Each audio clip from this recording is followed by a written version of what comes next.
Blog Talk Radio.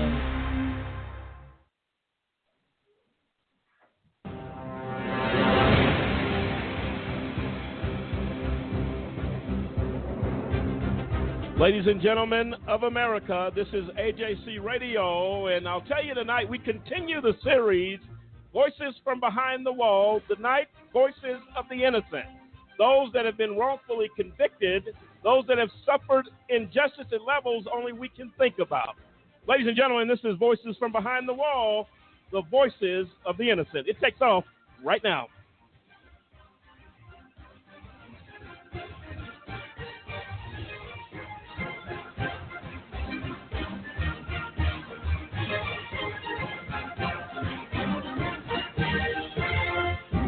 And there you have it. I'm Lamont Banks, along with Lisa Stewart, Cliff Stewart, Dennis Merritt, and Samson Riddle, and the entire AJC Radio team tonight. We're happy to be here to get into discussion about a conversation that has to happen and has to continue happening as you think about the wrongful convicted.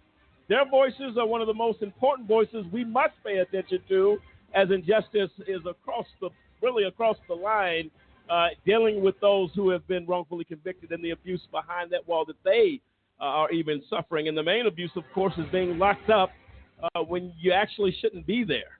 We're going to address those issues tonight. And Samson, your thoughts on that? Oh, I can't wait to dig into this subject tonight, Lamont, because I tell you what, the more research we do, the more we read, the more we find out, the more we realize exactly how lopsided this system of injustice is in the United States. I mean, we've seen case after case after case where people just, either prosecutors or judges, refuse to either admit or review the evidence that's put right in front of them. And we have people on death row that, you know, after they've been executed, they were innocent the entire time. We have decade upon decade of people serving when they should be free walking the streets. And it's just, it's an absolute travesty in this country that's supposed to be the best country in the world. No, absolutely right. Dennis, your thoughts? I agree 100%. I mean, when you think about, again, we always talk about the continual, exonerations, over 2,270, if not more, and then 20,000 years lost because of the wrongful convictions. And it's a sad thing to say, though, but we got to do something. Tonight's going to be a good show. We're going to talk to people that have been wrongfully convicted, and they're going to share with us, the pain. I mean, it's just, it's ridiculous. I can understand being sent to prison for a crime that you did commit, but one that you didn't commit, wow, that's a tragedy. And joining us tonight here at the bottom of the hour, Fernando Bermudez is going to be joining us. He's been a guest on this show before, but he's going to be talking about what he suffered, was sentenced 23 years to life for a crime he never committed. He had an actual alibi, but it didn't spare him this sentence. He did the bulk of that. I'm going to let him share that story with you tonight. Folks, feel free to dial in to 646-200-0628. That's 646-200-0628. And we're going to get into that conversation here on the other side of the break. Some current news today: Bill Cosby, actor, comedian, sentenced 3 to 10 years and taken into immediate custody today after that sentence was brought down. There's a few things I'd say about this, and I'm going to say this as clear as I can say it. I believe in the Me Too movement. I believe in victims having their voice heard. I believe that women have rights to come forward and address issues of sexual assault or any type of assault or acts of intimidation. We believe that here on AJC Radio. Just cause we have fought to bring justice to those who have suffered abuse. And so please be clear, that is our position. However, let me be clear on this point. The initial lady that came forward on Bill Cosby had signed a non-disclosure years ago, took a paycheck from him where to keep things just kind of whatever. And the fact that a judge unsealed that information in the situation where Bill Cosby is concerned, number one, speaks to our problem with our justice system. Secondly, this is why I don't believe the initial victim who came forward, I believe, is making a circus out of this situation with Bill Cosby. Now, you tell me, and you draw your own conclusion. If I'm a young woman that goes to the house of Bill Cosby, you allege he gave you medication, gave you some wine, you drunk it, you took it. Number one, that's insane all on its own. That stands all on its own. Nobody forced you to take medication. You took it. The problem I have with this particular young woman, she went back to the residence of Mr. Cosby twice and took the same medicine, the same glass of wine, and no public place did you show up to. You showed up to this man's home. Not only did you do it again, you did left then. You said he apparently did this again. You come back a third time. A third time. I'm sorry. That doesn't stand to reason to me. A victim says, this happened to me. I want to stay as far away from a perpetrator, from a predator, as they have announced that he is. I want to stay away from any person that scared me. I was uncomfortable. I was out of my mind. You do not go back. Well, Lamont, Twice. that's how you know that she's a liar. Bottom Absolutely. line, she's a liar. No woman in her right mind would do that. That's insanity. I'm all for women's rights as well. I'm a woman, great. That's all special. But the bottom line is, if you're a liar, you're a liar. And what you end up doing is you have women out there who really have been through something, who've really been attacked, who've really been treated badly, who will in the future not be believed because you came out lying, saying something happened to you when it didn't. None of that makes it doesn't even make common sense. No, I don't see how anybody in their right mind could believe that this woman was a victim of anything when she continued to put herself there time and time again. You weren't a victim. You were doing what you wanted to do, and you saw a payday, and you took it. That's the bottom line. Look, folks, we're going to tell it how it is. And again, we need not put our what we believe in our position when it comes to protecting the rights of women, the rights of victims. Our record speaks for itself. And what we've done on this radio show, and to highlight those that abuse women and do what they do, we have no tolerance for that. But we're not going to sit back quietly because it's not politically correct when you're talking about. And look, if Bill Cosby did those things that he did, he's got to be punished for it. Nobody's taking any of that away. But you cannot. I believe the Me Too movement is too important to have people coming out saying, well, I'm a Me Too. I'm a Me Too. Or you're either a victim. For the true victims who are part of the Me Too movement, we salute their bravery, their courage, what they've done to come forward and to say, look, I need my voice heard. I am all for that. But when you start putting holes in the story, when your story is not adding up, and you admittedly returned to Mr. Cosby's home twice after you said you were uncomfortable. Nobody forced you to get in your car, drive to his home, and here's the kicker. If he did what you said he did, he offered you medication a second time, a third time, and why? And you took it again and again? No. That just does not add up. Samson, your thoughts? Yeah, and I'm just sitting here just listening to the feedback from everyone, and it just, even if you knew nothing about the story whatsoever, which, I mean, I do. I've been following it, and I definitely think that Lisa made a great point in the fact that, yeah, she doesn't seem like a victim. She seems like somebody that saw a man that already had made himself a good name, a lot of money, and had a clear shot at a great future, and she saw a payday. And it's happened. This isn't the first case of it, unfortunately, in the news. I mean, there are other cases of it. I think the Mr. Kavanaugh or something like that, he's got his own accuser out there too.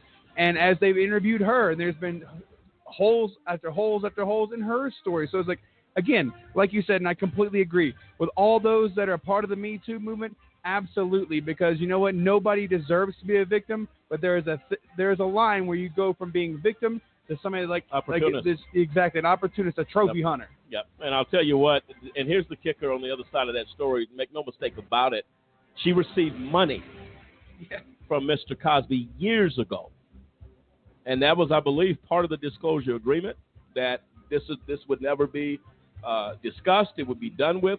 You took the money and bought whatever you bought. Don't come out telling me you're a victim after returning 3 times to the same home that you said this thing occurred. I'm sorry. You don't have to be a genius. You don't have to be a Harvard graduate to understand that simply does not add up. And, again, we're going to address the issues as they are. Other side of the break, folks, AJC Radio continues. Voices from behind the wall, the voices of the innocent. We get into that after this. We'll be right back.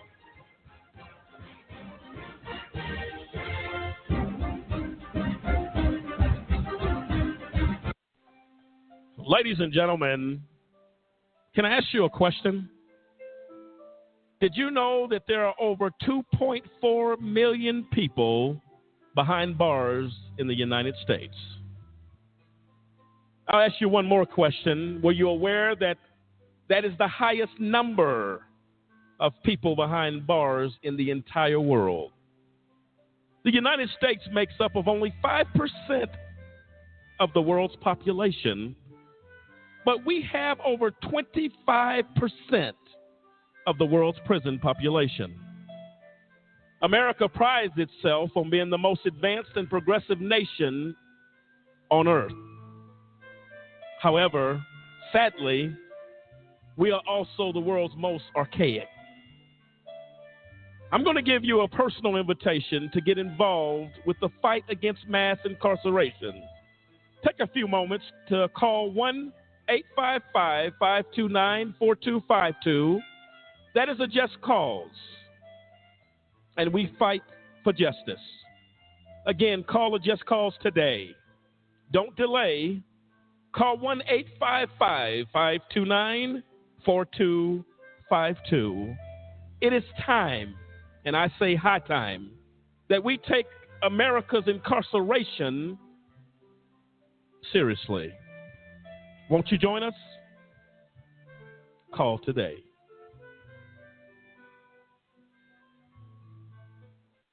I wanted to be in the military since I was a kid.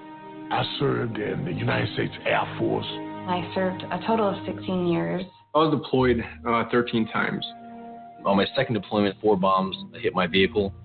And at 19 years old, that's the first time I ever saw somebody die. Coming back, I was raging. I started having pretty horrible nightmares. I would wake up in the middle of the night, sweats. I started drinking a lot. I felt worthless. I guess I never recognized it in myself. Eventually, one day I just walked into the VA hospital and said I'd like to see somebody. Don't suffer alone. You got to find that link with somebody that'll make you let it go. It all starts with going to the VA. There's a whole community of veterans that just want to help you out. It's for the guys who couldn't come back, so you owe it to them to live well, because they're not here with their families.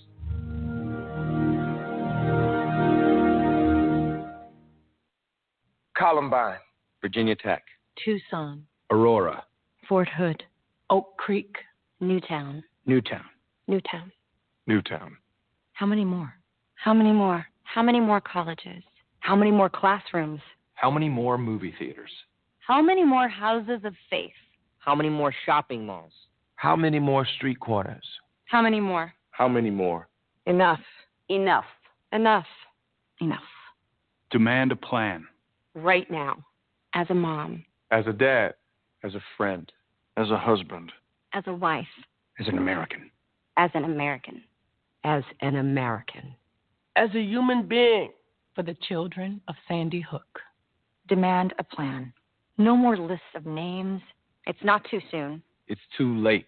Now is the time. Before we all know someone who loved someone on that list. No more lists. No more. Who they might have been. No more. If we had just done something yesterday. It's time. We can do better than this. We can do better than this. It's time. It's time. It's time for our leaders to act. Demand a plan. Right now. Right now. You demand it. Enough. Enough. Enough. Enough.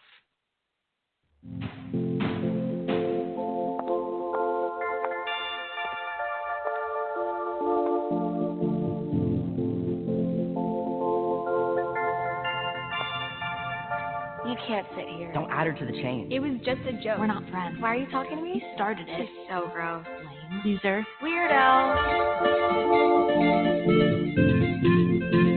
I've said and done things before that I'm not proud of. Just as I've been hurt by others. The thing is, this This is not who I am, and it's definitely not who I want to be. I don't want to be cruel. I don't want to spread gossip. I don't want to be a body shamer. I don't want to exclude anyone. I don't want to make anyone feel lonely, Left out, hurt. We have the power to be more. We can create a kinder world. It's not that hard. We just need to stop. take a moment, And consider others. before we speak. And before we act, be more. Be more. Be more. I don't have to tell you about the challenges we face every day. That would be like preaching to the choir. Today you have a chance to face the challenge of your risk for diabetes. My dad had diabetes, and 1 in 4 U.S. adults are at risk, myself included. If you're older than 45 or African American, that risk increases. So here's a chance to ask yourself, what can I do? Talk to your doctor about getting screened and know what your options are. Learn more at AskScreenKnow.com.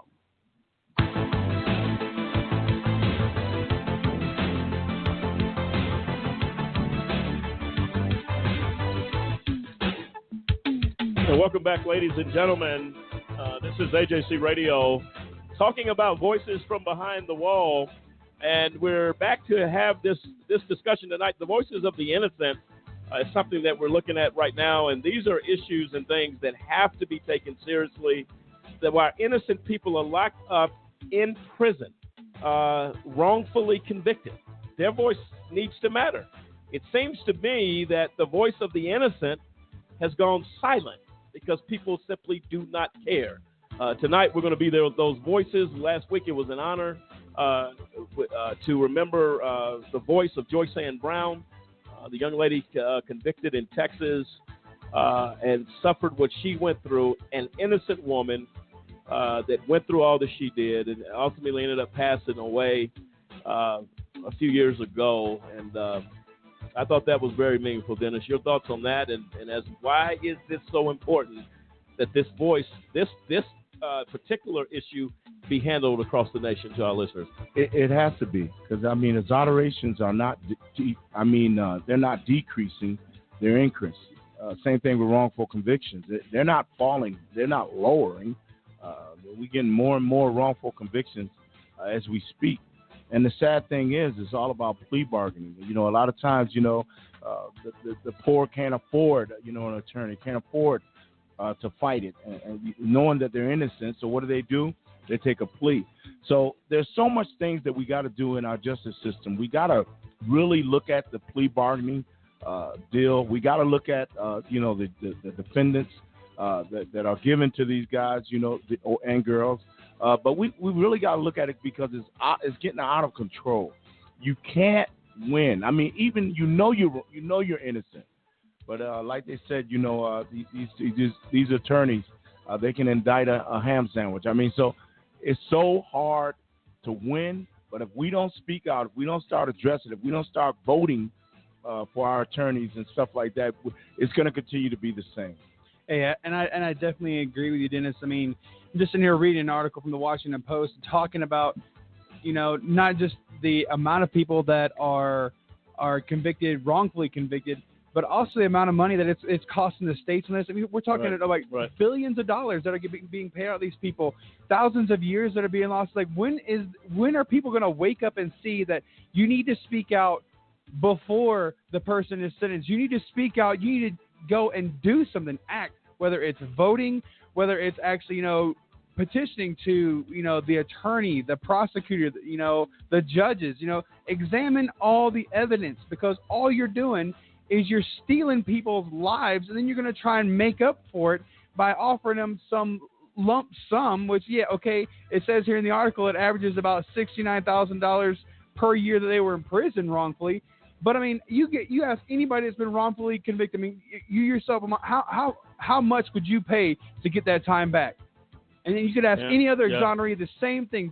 $69,000 a year that they want to offer these people is a drop in the bucket to what somebody would pay to actually have their life. And that's what the justice system is stealing from people, and that's why this radio show has to keep going and keep speaking out for those that can't speak out for themselves. Well, it's a joke, because what ultimately happens is the so-called bill for wrongful convictions that passed here by Governor Hickenlooper in this state, Colorado, amounted, in my case, to $192 a day. Now, what they're telling you, you're going to get $70,000 a year for every year you were wrongfully convicted. I did the math. Wow. $192 a day. And they denied me mine. Wow. District Attorney Mr. May in the El Paso County District Attorney's Office fought to do the right thing. And I went through a second trial and was found not guilty on all counts. The nonsense they came back with was, well, we don't know if that's actual innocence. So if you go before a jury and the jury comes back and says guilty, we are easy to accept. That is the verdict. You're guilty. As they said with Bill Cosby, he was convicted in the court of law. But when a jury comes back and says you're not guilty, you want to ask the question, is that actual innocence? Wow. Are you out of your mind? That is the nonsense of our system. Broke. That's the nonsense. Doesn't make any sense. So now what you have to say, well, then that tells me a jury conviction isn't legit because a jury acquittal isn't legit. Wow. So how do you even let your mouth say that? And they said, well, that's kind of how the statute reads. That's a joke. So when you're up on TV, Governor Hickenlooper, I believe you're on your way out the door anyway. However, when you're up on TV talking about we care about our convicted folks and those that have been done wrong, this help to give back. You're giving back nothing. And to fight someone who went through a trial and the jury said not guilty, that's actual innocence. Wow. If I get arrested today for a crime and I go before a trial and I get found not guilty, I walk out the courtroom free. That's right. So how does that make any sense at all? It absolutely does not. So we're going to deal with that. This passion is about what we have been through, what we have seen, what we have suffered personally. Because you had no problem throwing me in a jail cell when the jury came back guilty. Immediately. But when they come back and say not guilty, well, we need to look into the matter. Really? And then look how long did it take before you got out? It's so simple to put someone in prison, but it's the hardest fight ever. Even after you're proven innocent. After my case was overturned, I sat in prison for an additional year. Wow. Amazing. As the system played chess with my life. Wow. So they can say, please reconsider appellate court. They already know the appellate court is not, they've already read, they're not going to turn back and appeal. But they have a motion they can file to say reconsider. Wow. That's 45 days. Then we got to respond and say, this is why you must this is why you must not reconsider your verdict of overthrowing the case. That's another 45 to 60 days. But then we can say, well, let's ask for an extension for another 20 to 40 days. This is month after month after month. And you're hung up in court. And my attorney said it right. She said, Lamont, it's going to be about a year. Huh. So every day before I knew that, I'm walking to the chow hall, and another guy who had the same attorney on appeal got screwed over in the system. We both had the same attorney, and both cases were overturned. So he said, man, you leaving? I said, not yet.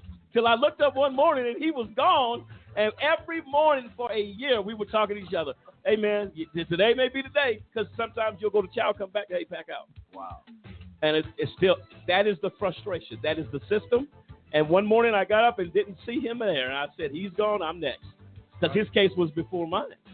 And how you get through that, it takes only a God to help you get through that situation. It's a tough road to walk, but we walked it, and here we are today as we have become the voice again for the voiceless tonight and for the innocent who are behind the wall. Let's play a clip for you real quick. We're going to come back. We're going to talk about it. Let's play it.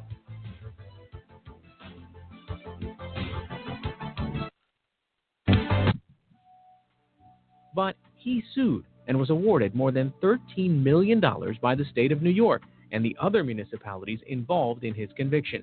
And just last month, he won another multi-million-dollar judgment. Now, Descovich is working in his own way to make sure people don't have to go through what he did.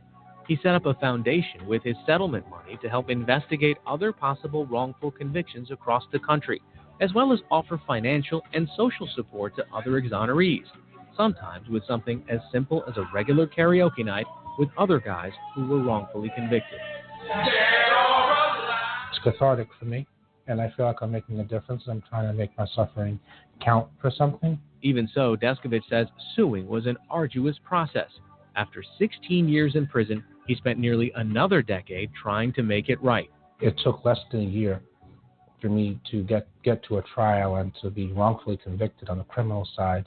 And in terms of getting a settlement, it took 5 years, and then to even get to a civil rights trial, 8 years, and then no social services in the meantime. Drew Whitley sued in federal court, alleging that his civil rights were violated. But the bar for proving misconduct is high. Even though a federal judge agreed that police officers were negligent, she ruled against his lawsuit, saying, quote, a reasonable officer in 1989 would not have fair warning that conducting a reckless investigation was unconstitutional. So even though there are admissions of mistakes and of shoddy police work, Drew Whitley is unlikely to get paid by Pennsylvania. Well, not unlikely. He's not going to get paid. He sued. The judge threw the case out, and there's really no recourse unless we had a compensation package, and we don't. If all this strikes you as arbitrary, that one wrongfully convicted person is paid while another is not, it's because our criminal justice system is largely decided by the states. So we're dealing with 50 different states plus the federal government, right? And they take different views about these matters. Bernard Harcourt is a law professor at Columbia University who studies punishment in the criminal justice system.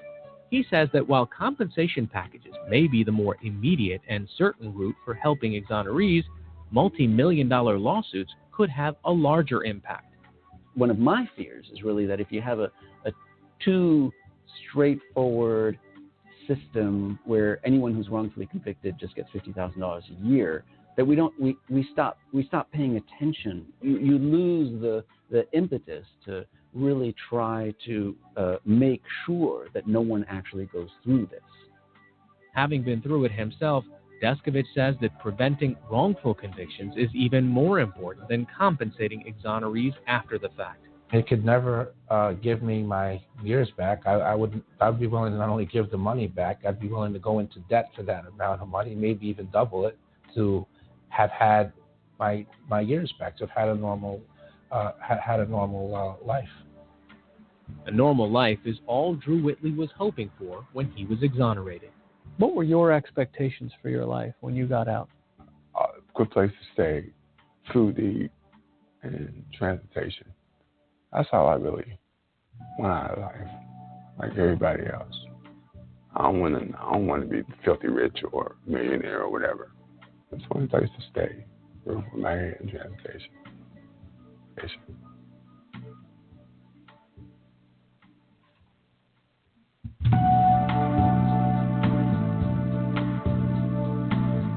Oh, there you have it. Unbelievable. I said the guy's just not going to get paid from the state of Pennsylvania. There's no fighting. There's no other recourse. He's just not going to get paid. And they've accepted that as well. That's just the way it is. This system is insane. And you know what? He's not asking, when he makes the statement, I just want a roof over my head, a place to call my own, that I can come in and take a shower and not feel like I'm in a cattle stall, and have some food to eat. Those are simple things that's not out of the realm of things to do that's right. This is, and you can, if I'm hearing it right, and let me ask our host, it's a sound of, man, this is all I got. I don't have, it sounds like there's a down feeling here with this guy. And why should a wrongful convicted guy lose his self-confidence, his self-worth, if you will, in his own mind because of what he has suffered in return of that wrongful conviction? Yeah, you're absolutely right, Lamont. I mean, it just sounds like when you hear the things he's asking for, he's even said he doesn't want to be extremely rich. He doesn't want to be any of that stuff. He's just asking to be treated like a normal human being. Give me a roof over my head, give me food, give me transportation. You know, that's all he's really asking for from a system who did him wrong. Exactly. They put him away like an animal in a cage, and he's like he would go into debt to have those years back. He would pay double to have those years back, to have a normal life, and that's all he's really asking for. And I think that we're not doing enough for these folks that are exonerated. We're really not. This justice system is so swayed to the wrong side that this. Well, and we need to take compensation from the states. I'm just saying. I mean, one state provides compensation, one state doesn't. I mean, no. You took a man's life, an innocent man's life, and you put him in prison. You're going to pay for it. And for some reason, it appears that if you hit someone enough in their pockets, because remember, that's taxpayer dollars. After a while, someone's going to say, hey, you guys need to get your act together because we're spending a lot of money on wrongful conviction. New York and Texas, oh, man, they spent millions already. So if we don't get involved and don't make compensation mandatory, we're going to continue to have gentlemen like this guy. You know, we're not going to give you nothing. So what? We put you in prison wrongfully. Big deal. Get a life. That's not the way it should be. We got to start holding them accountable. How do you do that? You hit them in the pocket. Eventually, the American people, those in that state or that county, is going to say, you know what? We're tired of spending our money for wrongful convictions. Stop convicting these people wrongfully, and they're going to get involved. No, absolutely right. Good point to be made. We're going to get into more of this discussion. Fernando Bermudez, hopefully I'm pronouncing that right, who we consider a friend of this organization. He's been on this show before talking about what the system has done to him. I salute his courage, his work. This is a champion for justice, in my opinion, and we're happy to have him tonight to get his perspective and his story that our listeners might understand a little bit, at least, of the injustice, suffering, and that's happening in this country. Fernando, are you there? Yes, thank you for having me. Fernando, thank you so much for taking time tonight. Yes, can you hear me? Yes, I can hear you. All right, and we can hear you good as well. Thanks for taking time tonight, Fernando, to talk to us as we talk about the voices from behind the wall. We've started this series 14 shows ago, and we've continued on it, and we're focusing now on voices of the innocent, those that have suffered the greater injustice that some of those that suffer even now behind the wall. We appreciate you taking time to come on and tell your story. We appreciate that. My pleasure, sir. All right, Fernando, I'm going to let you introduce yourself to our listeners. Again, you've been on before, but we want to hear some of the things that you had to endure. Tell us your story, your wrongful conviction, of course, what you're doing now, but some of the things that addresses the issues we're bringing up tonight, the voices of the innocent, who the system has designed to be silenced. Just Cause AJC Radio will not allow that silence to continue. And I want to hear from you now, as I'm sure our listeners are anxious to hear your story. Go ahead, I'll give you the floor. Thank you. Well, my name is Fernando Bermudez. I spent over 18 and a half years in prison for a crime I didn't commit until finally in 2009, I was exonerated on the actual innocence grounds. And since then, I've been out going on 9 years now. This November marks my 9th year of being free, and I still try to continue being a voice because I know how important a voice is, especially when you're incarcerated and it feels that you can't be heard unless you scream, unless you yell, unless you shake the bars, unless you seek to oil the wheels of a broken system. Sure. And so 18 years, Fernando, you spent. Yes. Were you at more than one prison, or did that primarily happen at one?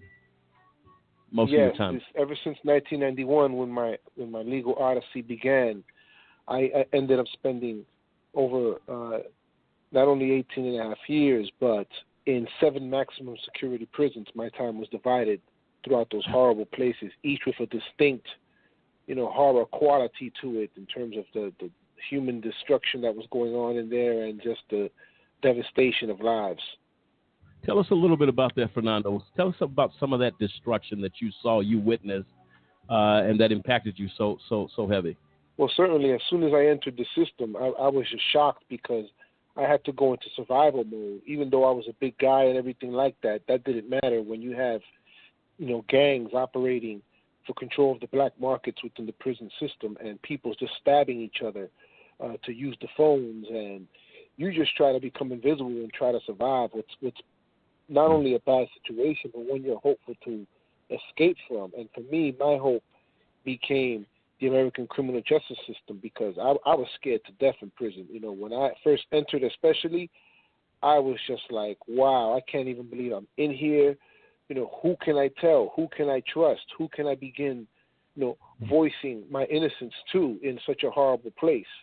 And it was just a terrible place. I mean, you stretch your life over the course of 18 years. It's not a sprint. It's rather a marathon that almost feels like you can't finish. And that's how it felt like for me.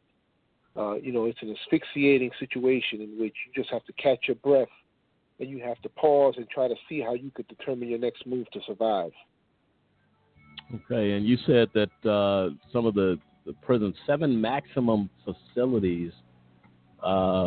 Yes. And what I tell people sometimes, and doing as I shared earlier with my wrongful conviction, when they move you from a facility, it's like moving to a new town. It's like packing up out of Colorado to Arizona now.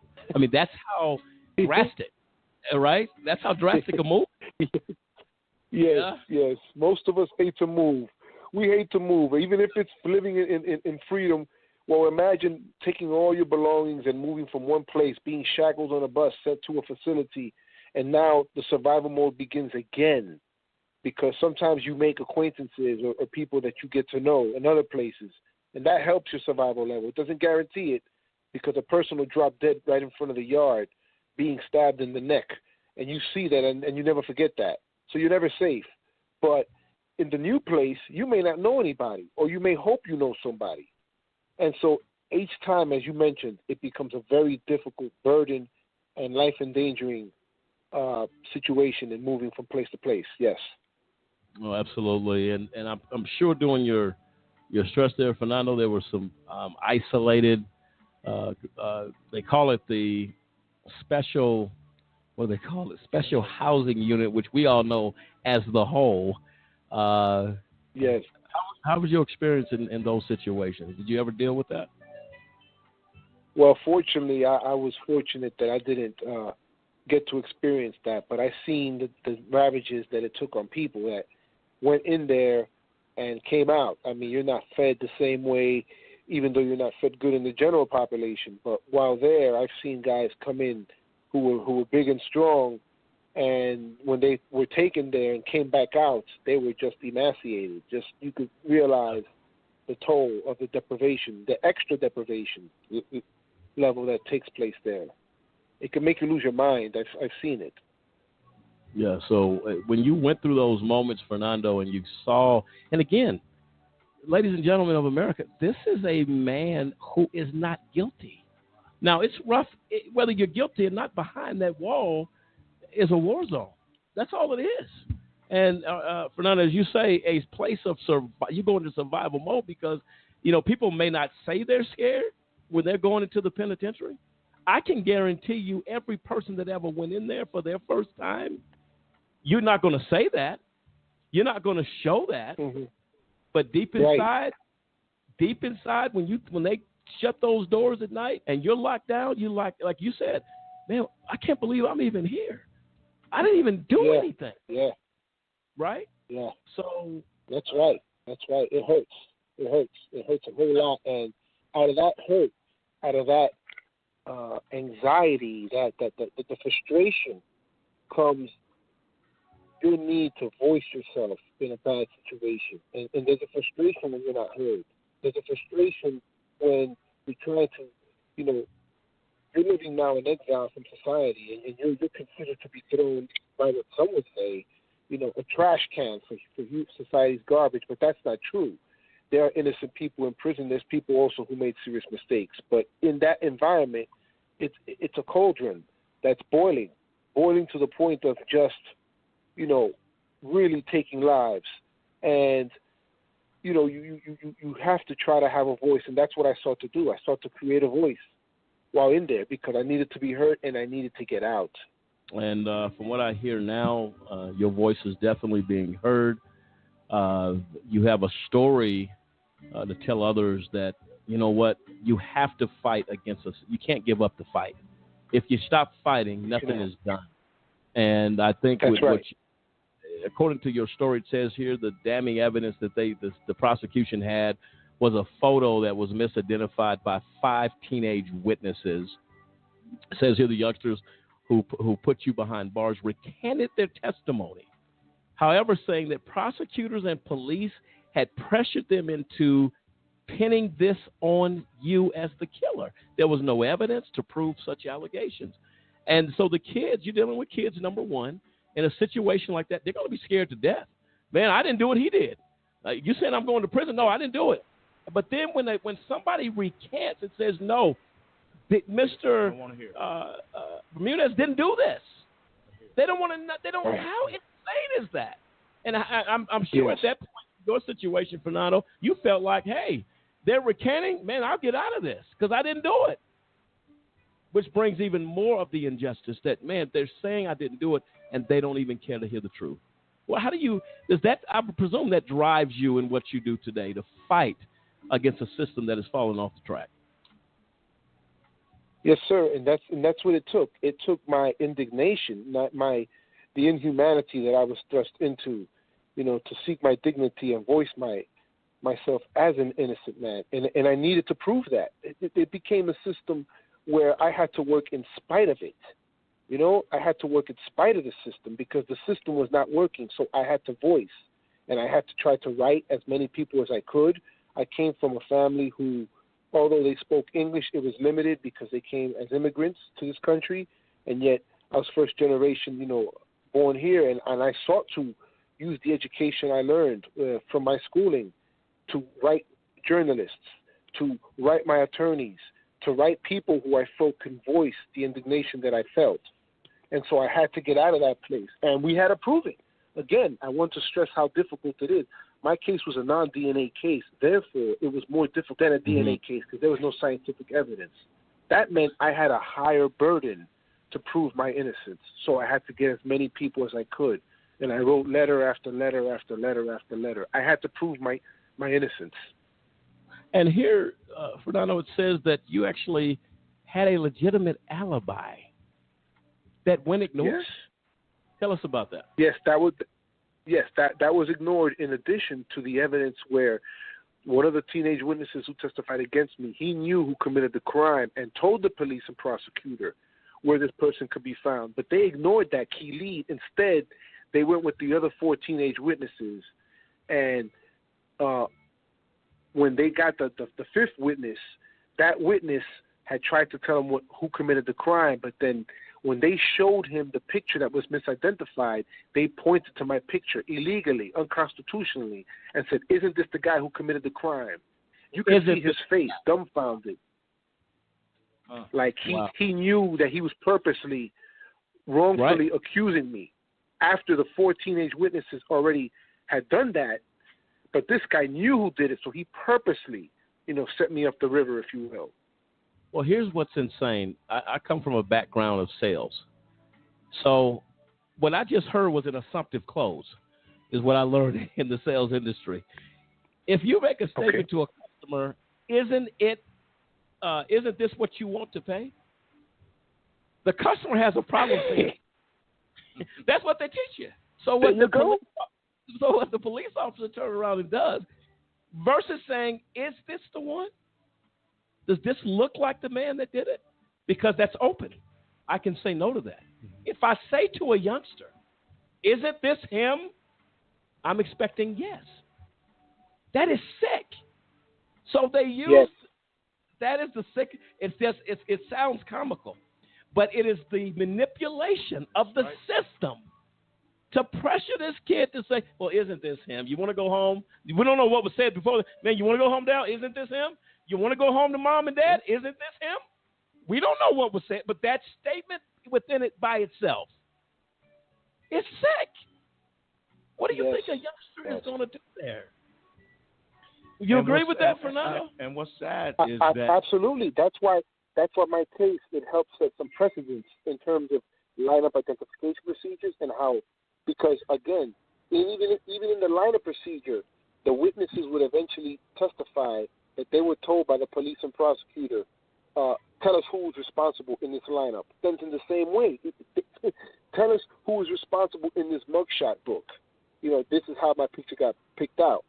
So this is such a suggestive way that it became unconstitutional, and that's one of the reasons why we were able also to prove my actual innocence. That's awesome. Dennis, go ahead. And what gets me is that you're willing to leave the perpetrator out in society, to do it all over again, just to say you put someone in prison. That's sick to me. I can never understand that. You're willing to take that chance. You're willing to let a murderer free to put an innocent man in prison just to say, I put someone in prison. That's sickening. And it's sad to hear your story, but it's awesome to hear your story in the sense that you're a fighter and that you're fighting today to make sure it doesn't happen to someone else. I mean, I commend you, but that's just a sad thing when our society and when our justice system is so bent on a conviction that they'll let the guilty man go free. That's amazing to me. Fernando, do you have a few more minutes that you can spend with us? Yes, I do. All right, we're going to take a quick break. We're going to come back. We're going to hear more about your story. We're going to go into a little bit of some of the things that have been difficult to get out of your mind for what you saw behind the wall. We're going to deal with that on the other side of the break. Folks, this is AJC Radio, Voices from Behind the Wall. An honor and privilege to have Fernando Bermudez. I call him a champion and advocate for justice. He's coming back on the other side of this break. This is AJC Radio, the voices of the innocent. Their voices being heard tonight. We'll be right back.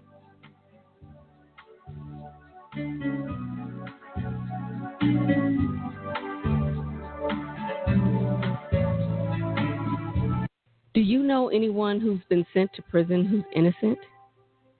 The United States is experiencing record numbers of exonerations in cases where people were wrongfully convicted of crimes they did not commit. If you believe that no one should be sent to prison for crimes they didn't commit, there is something that you can do today. By remembering a just cause with a monthly, annual, or one-time donation, you can help in the fight against wrongful convictions. Call a just cause at 855-529-4252 or visit a-justcause.com and click the donate button. A Just Cause is a 501c3. Wrongful convictions are wrong. Let's be the voice of those who can't speak from behind the wall.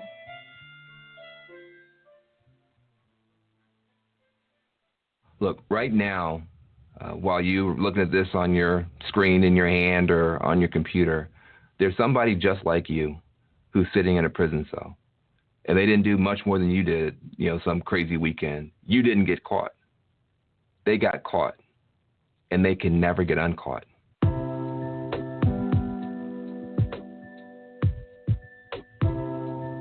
The United States of America is now the #1 incarcerator of human beings in the world, in the history of the world. We have about 5% of the world's population. We have 25% of the world's prisoners. We have more people locked up than China. China, who has 1 billion people, they got fewer prisoners than we do. A lot of times people say, well, if you don't want to do the time, don't do the crime. Really? Have you ever committed a crime? You got people who are doing more drugs on college campuses, in yacht clubs, country clubs. We all know that's going on, but the SWAT team never shows up there. The SWAT team shows up in the housing projects where you have poorer people doing fewer drugs, and those people go to prison. But think about it. What if one of the times when you were breaking the law, when you had something illegal in your pocket, in your car, at your party, the police had kicked in those doors? Would you want to be known for the rest of your life based on what happened that night? That is what is happening to millions of people. If rich folks' kids get in trouble, they go to rehab. Poor folks' kids get in trouble, they go to prison. And you spend $100,000 per year per kid to lock a kid up. when you could have spent a fraction of that and turned them into a NASA scientist, turned them into a fashion icon? When people come home from prison, they're not given the opportunity to start over. You leave a physical prison and you go into a social prison where you can't get a job, you can't get a student loan, you can't rent an apartment. How are people supposed to start over? And what happens to neighborhoods when you take a disproportionate number of people out for minor offenses and you send them back home with no hope and no opportunity? There are no more excuses to have this horrible system continue when there is now finally bipartisan agreement that it is a tragedy to do this. Not only do you have President Obama and the Democrats, you now actually have people like Paul Ryan, Koch Industries, Newt Gingrich, all saying the same thing. We are locking up too many people. We're wasting too much money. We're wasting too much genius in America, and it's time to do something. Over 1 million people are sitting in the prisons of America for nonviolent offenses. That's why I'm asking you to join the American Civil Liberties Union and help us in the fight to end mass incarceration. We spend over $80 billion a year incarcerating people. Alternatives to prison, like community service, drug treatment, and rehabilitation, costs less and can turn lives around. It's time for fair justice. It's time for smart justice. And we need your help.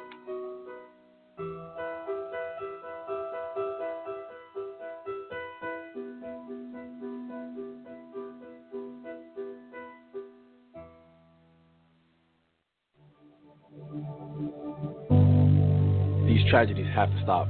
There must be accountability. Black, white, brown. We are one. We are one. One. We will not stick to sports. We will not shut up and dribble. This is bigger than basketball. Change can be uncomfortable. Change is necessary. We need to talk. We need to act. We matter. We must unite. Say his name, Stephon Clark. Stephon Clark. We must unite.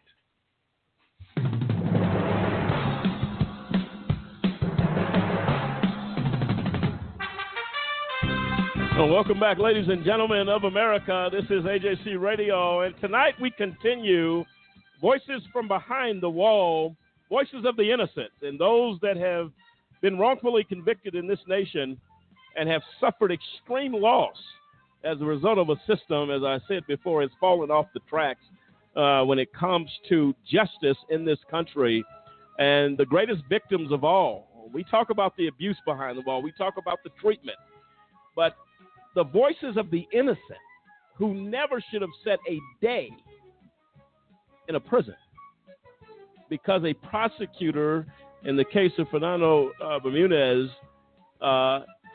simply said, we don't care whether you say Fernando was there or not. He is going to do 18 years. And my understanding was it was 23 years to life. Was his sentence. Fernando, we appreciate you being back with us and telling your story. We appreciate that. And thank you so much for your insight on this topic. Are you with us? Thank you. I'm with you. Okay. And Fernando, as I was going over some of this during the break as well, again, there's a couple of attorneys that should be noted here. Marianne DeBari, I guess, was a pro bono attorney for you? Yes, and she passed away 3.5 years ago. So her memory continues living on in what she was able to do in my case and the many lives that she touched while on Earth. And she fought for you. It sounds to me, from what I'm seeing here, fought vehemently for your for justice for you. Is that right? Yes. Yes. Okay, and our condolences again. To the family and to you as her, I'm sure, became a true friend of yours and an advocate for justice for you. She had some passion here. What made her get on board and say, you know what, I believe I need to fight for Fernando? What do you remember? she got on board because my father began a quest to try to find attorneys to help me because we ran out of money and we had no choice but to try to find pro bono attorneys. So my father was searching for attorneys far and wide, and he came upon a retired German judge who knew Marianne DeBarry from law school, and he recommended her, and she took my case as early as early 1993. That's awesome. And until I was exonerated in 2009. And felony, that's why there's champions and there's people out there that are willing to fight. You just got to put the work in. And thank God for your father who sought out, and look how the doors opened up for you. I'm so grateful for your voice and for your efforts here. I understand you don't have to go into details about this. There's a current lawsuit pending. Is that lawsuit still open against the state of New York? No, I am finally out of litigation. That's all over with. I have settled my cases against both New York State and New York City. I'm happy to say. I'm glad to say, and hopefully something substantial that at least meant something to do something to help you and to give back. I hope they showed up and did the right thing by you. Yes, sir. I needed to be a voice there as well.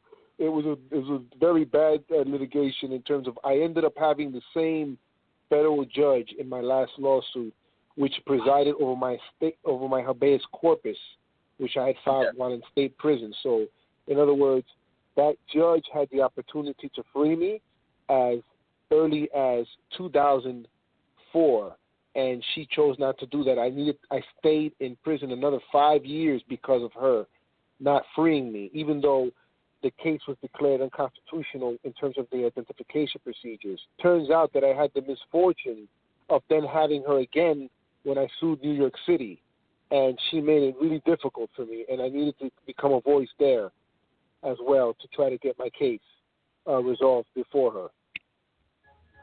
Okay. And again, that's something that you've been able to conclude, bring to an end, and that's good. That's good to know. And so tell us a little bit about, Fernando, your efforts now. I know you are a voice out here for a lot of people. Tell us a little bit about what you're doing now to really push, other than, of course, appearing on this show.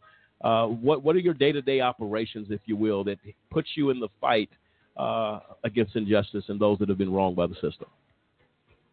Well, I'll tell you the truth. The first and foremost modus operandi for me now is homeschooling my son, because the system or school system where he was in failed him. So now I'm homeschooling him. I have a team to help me as well. It's not a singular effort. My wife is involved as well. But we're doing the best we can because the system failed him there on an educational level. So now we've taken it upon ourselves. However, I continue writing. I published some works and some books here and there. And I continue trying to be an academic voice as well as a spoken voice. I've appeared at several places where my voice was needed in different places of educational venue to speak as well. So I've shared my story far and wide, not just in America, but abroad as well. And so over 300 venues, I've done a lot of work, and now I've just been settling in with trying to homeschool my son until I can get a breather and maybe put him in a better school that could, definitely help him with his education or in the way that the other system failed him. Oh, that's awesome, man. That's awesome. Yes, sir. Yes, sir. So I'm being very wise with my compensation. I'm managing it as best as possible. And I'm at home, and I'm taking care not only of my son, but I've also been on a martial arts journey with him. For the last 2.5 years, we've been involved in Brazilian Jiu-Jitsu. And so we've been doing that together as a father and son mission. But at the same time, I'm available to speak at universities, at any places, colleges, and other venues, because I do it from time to time still, as long as I get advance notice. That's awesome. And I salute your courage, your efforts, your fight in this fight that we're in to bring justice. Listen to this very carefully. It says, even if there's one person on death row that's innocent, just one, that should be enough to take a look at the system. It's on everybody's hands if we execute somebody who's innocent. The system didn't free me. God did. God manifested the truth. Darrell Eugene Hunt, twice convicted of 1984 murder and sentenced to life, exonerated in February 2004 when another man confessed to the murder. And he writes, I left my anger in prison, but now I fight for the cause to abolish the death penalty. I can't cry. I have to tell people the facts with humor and sad stories without feeling hateful. I spent 17 years, 8 months, and 1 day on death row. I was not saved by the system. I was saved in spite of the system. The death penalty nearly killed me, but it also brings tremendous suffering to the family of the death row inmate. I can honestly say that my mother and 5 aunts were mentally tortured for 17 years, 8 months, and 1 day while I was on death row. And that comes from Juan Roberto Melendez, who spent, again, more than 17 years on Florida's death row before he was exonerated and freed in January of 2002. Give me your thoughts, Fernando. When you hear the words of a man like that, it went further, of course, dealing with death now. I don't think people stop and take a look at the people connected to what you're doing. He said mentally tortured. Yes. How do we as a country, as a people, as a race of people, how are we okay with that? Your thoughts, Fernando, on that? The mental torture is very real. It's a day-to-day type of thing. It's like a Chinese water torture, the cold, hard reality dripping on your head, in your psyche, that you know that you're innocent and you need to voice yourself to get out of there. And it's a horror story, because there's times where if you don't continue voicing yourself and trying to get help, trying to cure something, then you're going to feel hopeless. And you have to fight against that. You have to fight against what is the stretching of time, because wrongful convictions just usually do not get resolved in a matter of years. It takes usually oftentimes more than a decade to resolve each wrongful conviction on average. So we're talking about a decade or more of the time that it usually takes to, we're not talking about months. We're not talking about days, even though that's horrific enough to be in prison for a crime you didn't commit. We're talking about many years, oftentimes more than 10 on average. No, absolutely right. That just breaks my heart when you read something like that. You're trying to just catch up with what in the world is going on. What happened to the presumption of innocence? If the presumption of innocence mattered, a prosecutor searches out every detail to presume the innocent of who you have taken into custody, who you've put this crime on. If the presumption of innocence mattered, I guarantee you our wrongful conviction rate drops dramatically. But it doesn't matter now. It's the presumption of guilt. Exactly. So if we can go with what we've already started, we're too lazy to go back and say, let's get it right. I'm going to play a clip right now for you. Fernando, I want to get your thoughts on it. And this involves a young lady that this is how sick our society has become. You have a clerk in an office fired for helping a wrongfully convicted man, trying to help him. Somebody in the system says, something's wrong here. Let me try to help. The state says to you, you know what, thanks for your kindness and your good deed. You're fired. How do you do that? I'm going to play that clip, Fernando. I'm going to get your thoughts. And I'm going to be respectful of your time there on the East Coast, and we're going to give you an opportunity to enjoy the rest of your evening. I don't want to in any way impede on your time unless you say you want to hang out with us. You're welcome here. But let's play the clip. I'm happy to comment on what you mentioned. Yes, sir. Okay, we're going to play the clip. We'll be right back with you. Let's play it.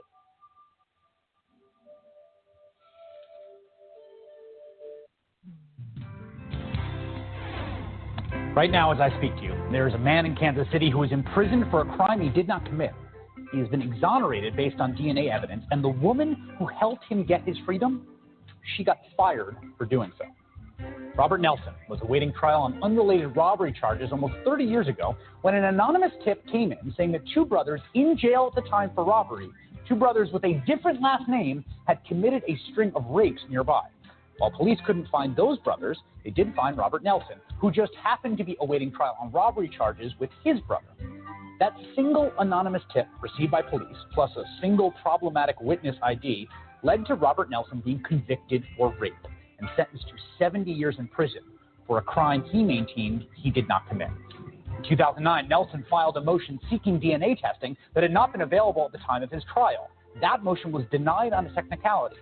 In 2011, he filed again and was once again denied by the same judge on a technicality.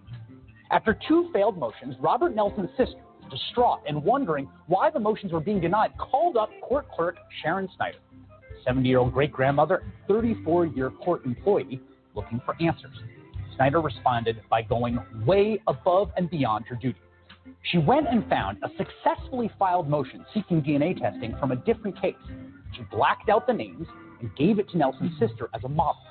Nelson and his sister submitted a 3rd motion based off of that document, and finally, that motion was granted. And lo and behold, the DNA evidence revealed that Robert Nelson is innocent of the brutal rape he was serving time for. He was released from prison this past June, and not only that, the DNA testing and the folks from the Innocence Project who worked on behalf of Nelson and in cooperation with prosecutors found the 2 men who actually committed the rape. But for her effort in helping to free an innocent man from prison and find the real perpetrators of the brutal crime, Sharon Snyder was fired by Judge David Byrne, the judge who denied the original 2 motions and granted the 3rd for, in his words, quote, a violation of Canon 7, the court rules which warns against the risk of offering an opinion of suggested course of action. I'm so happy to be joined now by Robert Nelson and Sharon Snyder for their first national television interview together. Robert, my first question to you is, how did it feel to spend those years in prison knowing you had been wrongly convicted, and how did it feel to get the news that you were being released? Oh, it was exhausting. At times when I was in prison, I wanted to give up because I filed three DNA motions, and the judge two DNA motions, and the judge denied them both. And during the course of the time me being incarcerated, it's like I was giving up hope. And then me and my sister both gave up hope.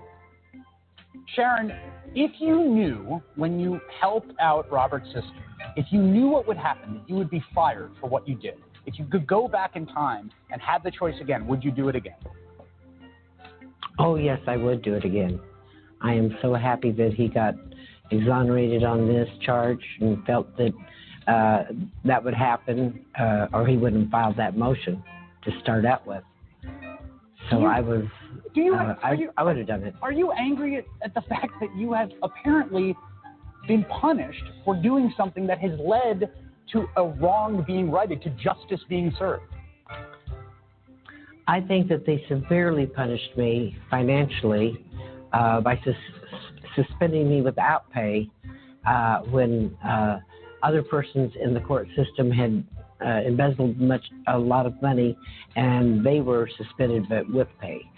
So I thought that was a severe punishment for me, and to make me retire long before I had planned my retirement in March of next year hurt me, and I think it was too severe. Robert, I think, Robert, how do you feel about what Sharon did?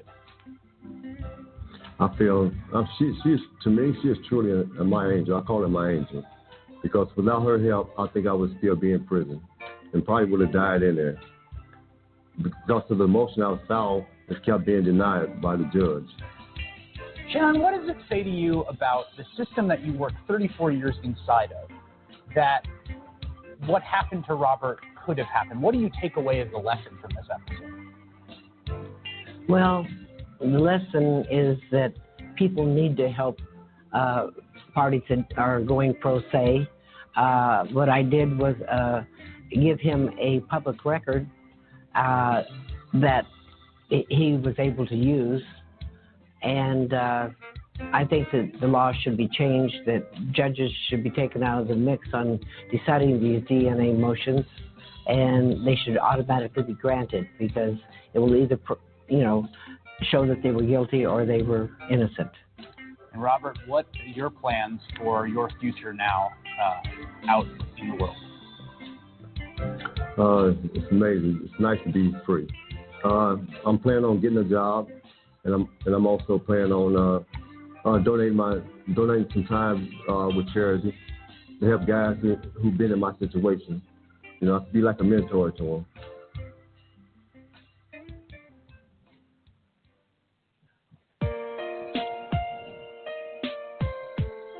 Well, there you have it.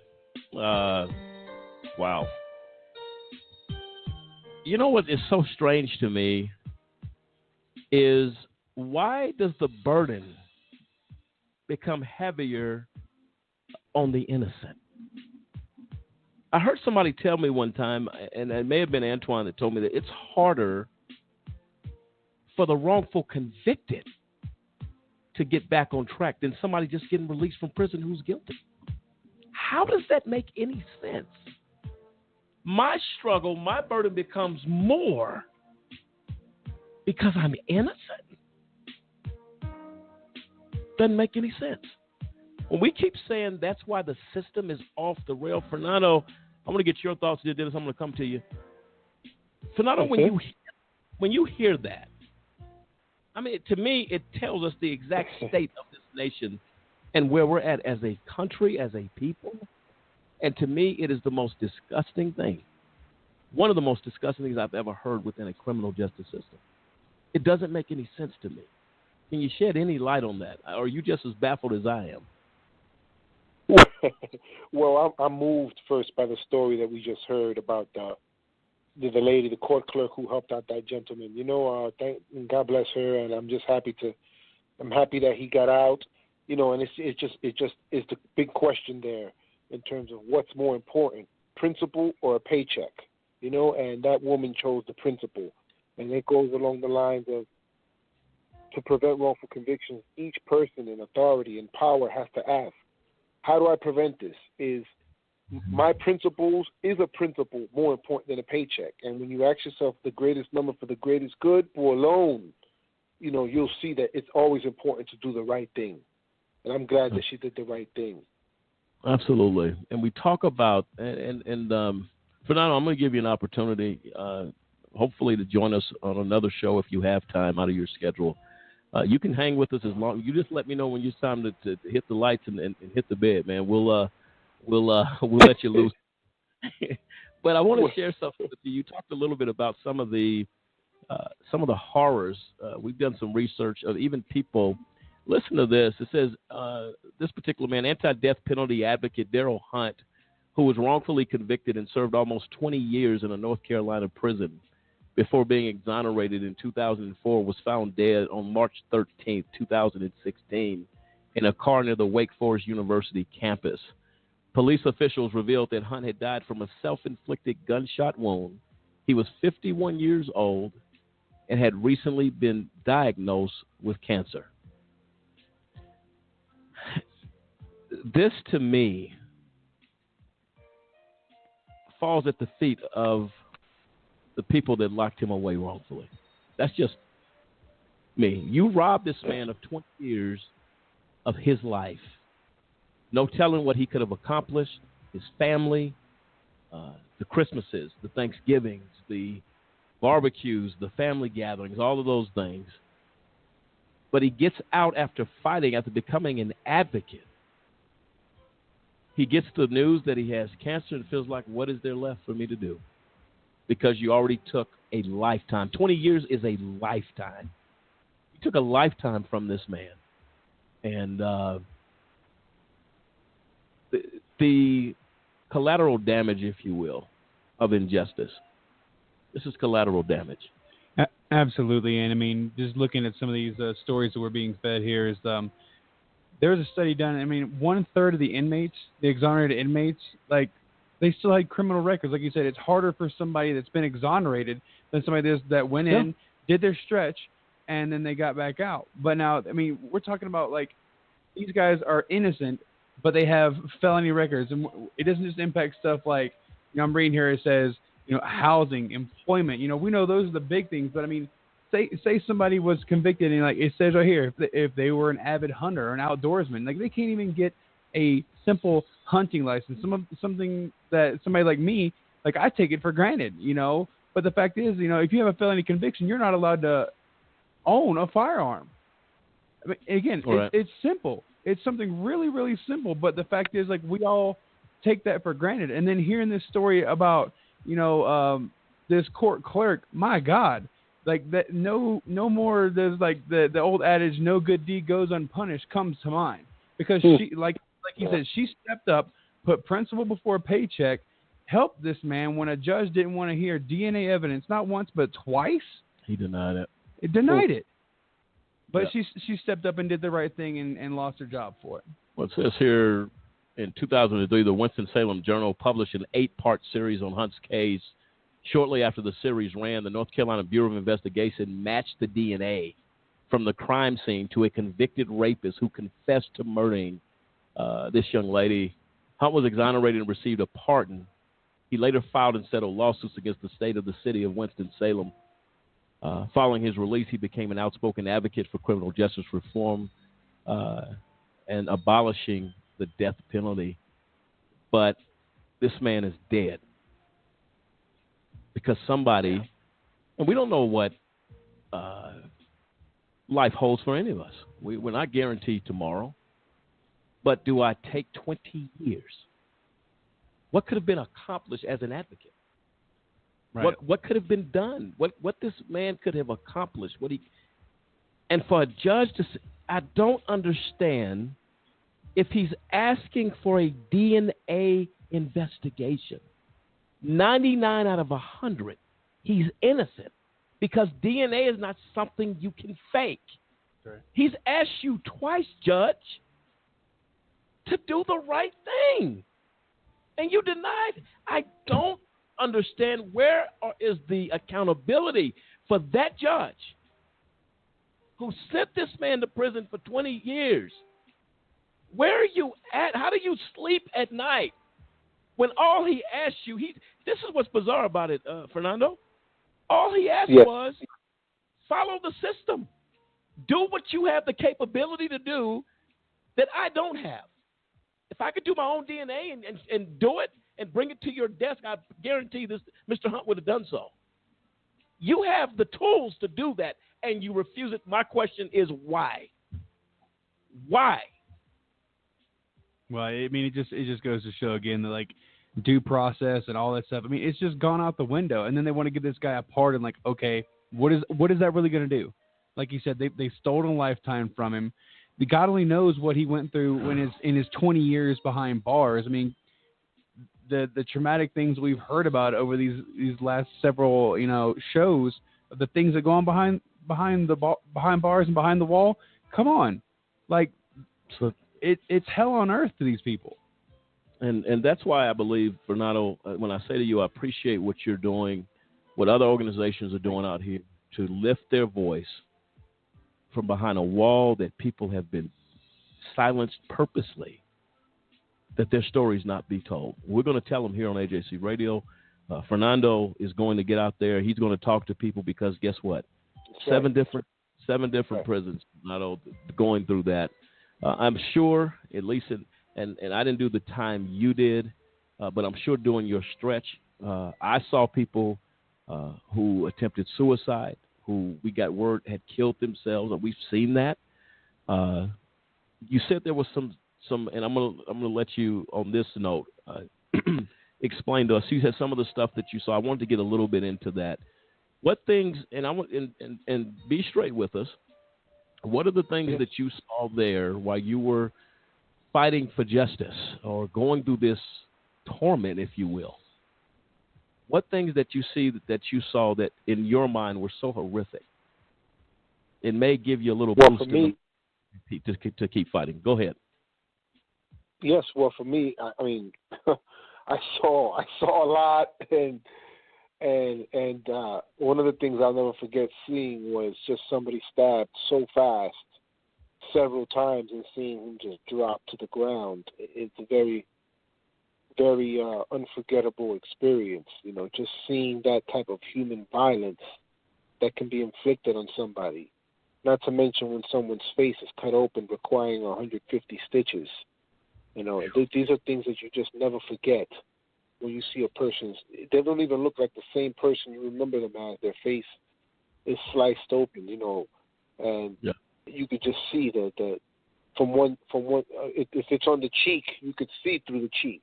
You know, that's how deep the cut is, and so it's just a horrible thing to see that, to see someone stabbed, to see someone cut with a razor that's been smuggled in. I mean, what is a razor even doing in prison like that? And, you know, these things are just smuggled in along with other weapons, or not to mention weapons that are made. So it's a survival, because a weapon for some people is almost like having a ballistic missile, in that, you know, when you have a war, that's something that you can use it to end a fight. You know, 'cause right. So it's just a difficult situation, you know, where you're watching this and you don't forget it. You know, to watch someone burned in their cell and hear their screams is something you don't forget. These are things that I witnessed, that I heard while I was incarcerated. Hearing this thing, hearing a person scream, getting burned in their cell. That's not the type of stuff that, you know, a person, an innocent person, or anyone in prison should be exposed to. I mean, if you're there, you're there. You're innocent. It's worse, yes, but anyone in prison should not be subjected to that type of violence. No, absolutely right. And this and these things that we see, it's hidden from the public. Most people that don't hear about this stuff, without people like you, I know, being a voice and say, look, I saw this. I heard a man screaming death in his cell because he was being burned to death. I saw a man's face not even recognizable. Yeah. But the favorite statement out of the mouth of officers at prisons, and I'm not putting them all in the same boat. You got some decent officers out there. But for those who have become rogue, I've heard them say, we're about the safety and security of this facility. Well, how's half of a man's gone? Can somebody explain that? How is half of a man's face gone from being shanked to death on the yard? How? If you're about safety and security, we have so many cliches, so many just sound good statements. But the reality is, that's not what it is. Ronald Keith Williamson was exonerated from death row in Oklahoma after serving 9 years in prison for a rape and murder that he did not commit. After his release, he has endured mental health problems, has been unable to hold down a job, and now lives in a group home in Oklahoma. The state has made no effort in his case to ease the burden of his circumstances. Listen to this nonsense. He received nothing more than the standard $50 check that all inmates in Oklahoma receive upon release. You want to help me with that? Can anybody help me? Can help you. $50. Go ahead, Fernando. I can, because I know that in New York State, the comparison has already been made on the show in that for those who are guilty, they receive more help upon getting out than those who are innocent and get out via exoneration. So that happened to me, in that because I was innocent and I got exonerated, the state no longer felt that it had to give me anything. No health care, no mental evaluation to help me, you know, against what I would learn was post-traumatic stress disorder, you know. So I know that there's a disparate amount of problems that are going on here in terms of the contrast type of help. Yeah. Yeah. So for this gentleman to get out of what he got out of and not to get anything is also shameful of the state of Oklahoma to do that. Because everywhere where an innocent person gets out, there should be an immediate fund to help this innocent person, especially if they got out by way of judicial decree or judge's orders. That's it. At that point, if they're out, they should receive the help. My solution to this problem, if I had a way, I would say that to collect from the parking tickets that are collected and are overdue, especially from rogue countries in places where they collect all these tickets in the diplomatic community and so forth, they should collect all that extra fund, all that extra money, and put it together for the innocent. So when they get out, they at least get some help on on condition that they manage it appropriately. Absolutely. And you know what? There's money to do that. There's money to, again, it takes me back. Yeah. People do not care. If you are in prison, if you are in county jail is the processing unit of where you are upon an allegation. I've been convicted of anything. On this show, Fernando, how many people we talking about who were killed in custody in county jail, abused by officers, by deputy sheriffs? Now, whether you're innocent or guilty, I didn't get a death sentence because somebody accused me of something. I didn't get a death penalty because I was accused of having marijuana or drugs. When I entered county, I haven't been convicted. And even convicted, the judgment levied out time that I was going to have to lose as a result of whatever guilt that was for whatever inmate that might be. I didn't get the death penalty because I didn't pay it. We talked about the guy in Texas who was cooked to death in a building because they refused to turn the air conditioning on, refused him to have commissary to buy a fan. He died in a oven at I believe it was 144 degrees. Mm-hmm. He died of cardiac arrest. Wow. So this problem is a problem. Mr. Williamson says here he received nothing more than that $50, was so depressed while he was in prison, tried to hang himself, and now reports that he sometimes has flashbacks. Where's the mental health for this man? Where's the reaching out to say this man was wrongfully convicted? You took his mind, you took everything from him. And now he's out here with nothing? And you want to sit back and think your apology means something? This man has nothing, and he's flashing back about hanging himself. But I believe we have a call. Is that right? Yeah, we have Antonio Day is on the line. And Antonio, thanks for joining us tonight. You're live. Yes, sir. Go ahead and join in the conversation. Good evening, gentlemen. Hello, Antonio. We're having a conversation in regards to, of course, the voice of the innocent. We appreciate you calling in tonight. And we're talking to Fernando Bermudez, who's really shedding some light on some of this stuff that we're talking about. Of course, we started having that conversation with you last week, and we appreciate again what you've done as we talk about this system and what Fernando has suffered. 18 years he was locked up, and he is. I tell you, his story is compelling. Has really gripped our listeners tonight. What we're going to do really quick, Fernando, I'm going to come back. I'm going to give you an opportunity for your closing thoughts on this show. I'm going to invite you to come back on Thursday. This conversation will continue. We'll talk about that offline, but we're going to take a quick break, come right back, get your closing thoughts, and Anton, we're going to pick it up there from you for the final segment of this show, and we're going to get into discussion, okay? Would that work for both of you? Okay. Yeah, that works. All right. This is AJC Radio, Voices from Behind the Wall. The Voices of the Innocent continues. We'll be right back.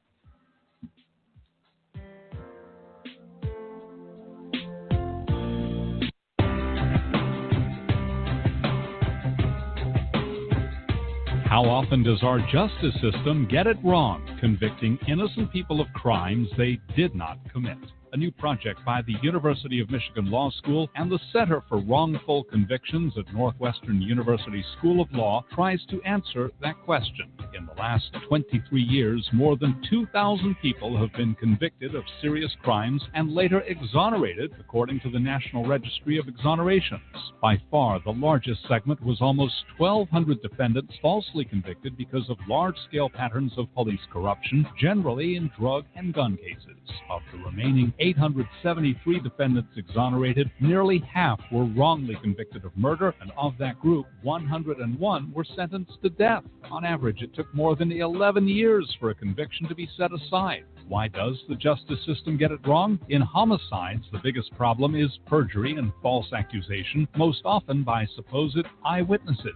False convictions in adult rape cases are primarily based on mistakes by eyewitnesses, while false convictions in child sex abuse cases are often for fabricated crimes that never occurred. 2,000 exonerations may seem small in a nation with more than 2.3 million people behind bars, but there are far more false convictions than the report contains. Most false convictions are never formally challenged, and those convictions that are successfully overturned receive little or no attention from the media, according to the report's authors.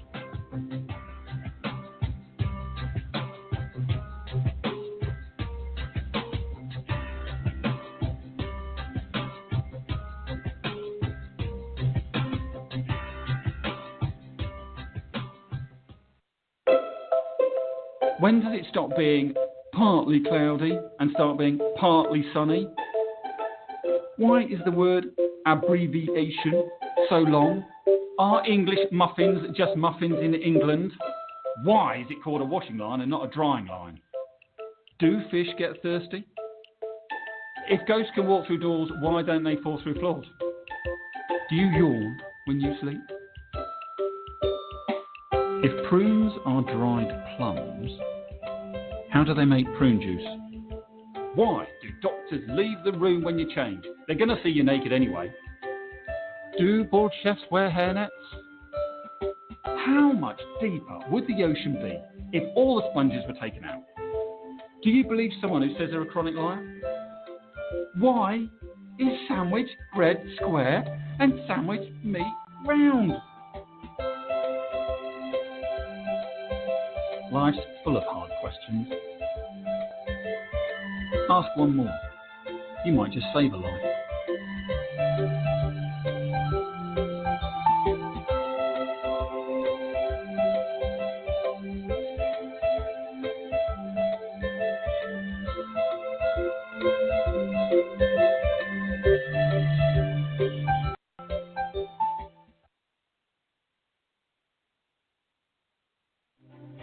Here are 50 white guys. Here are 50 black guys. Here's how many white guys can expect to go to prison in their lifetime. The chances amount to 1 out of 17. Now here's how many black guys can expect the same thing. The chances are 1 out of 3. Why? Lots of reasons. It's complicated, but one thing is clear. There's racial bias at every level of the criminal justice system. When blacks and whites commit the same kind of crimes, blacks are more likely to be arrested. Once arrested, they're more likely to be convicted. Once convicted, they're more likely to serve longer sentences. Look at the numbers in America's so-called war on drugs. About 14% of American drug users are black, as are about a quarter of drug sellers. Yet blacks are 34% of the people arrested for drug crimes. And those convicted of drug crimes, 46% are black. By the time we factor in sentencing, there are actually more black drug offenders than white ones in state prisons and in federal prison. In the end, the incarceration rate for drug crimes is 10 times higher for blacks than it is for whites. These are the facts. Racial disparity in America's war on drugs is one big reason that 1 out of 3 black men can expect to go to prison in their lifetime.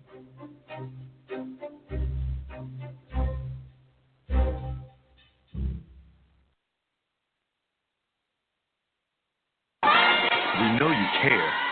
Now it's time. Time to change the face of justice.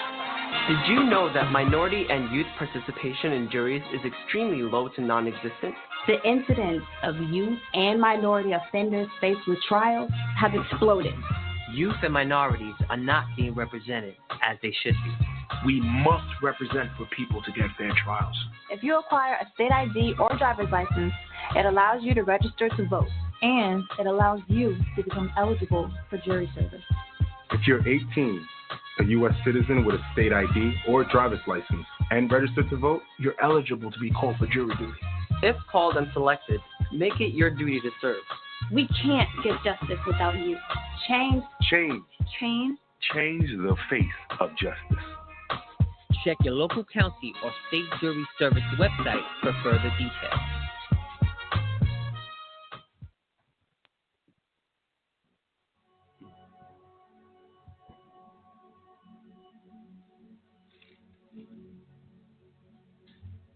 Welcome back, ladies and gentlemen, to AJC Radio. You know, tonight has been a tough one, as they all are, when you talk about the abuse behind the wall. We search for answers, we search for solutions, but as a society in reality, nobody cares. From the moment you get handcuffed, taken to a holding cell in county jail, you are less than an animal. And that's where the abuse starts. Talking about Mr. Williamson, wrongfully convicted, leaves Oklahoma with $50 and nothing else.